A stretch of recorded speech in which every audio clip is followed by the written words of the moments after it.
Nadam se da će ova konferencija s obzirom na tematiku koju će pokriti u naredna 2 dana zaista biti samo jedna od mnogih koji će i konferencija i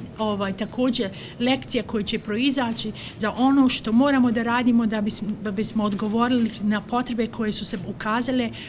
kroz poplave u maju, a i onda naravno nedavne poplave koje su se desile u avgustu.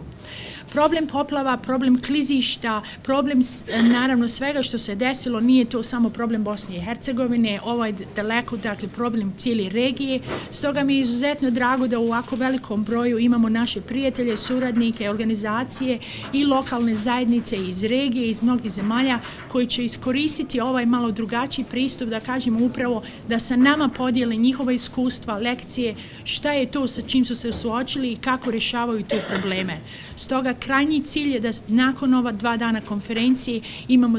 lekcije, imamo upute i imamo neke konkretne projekte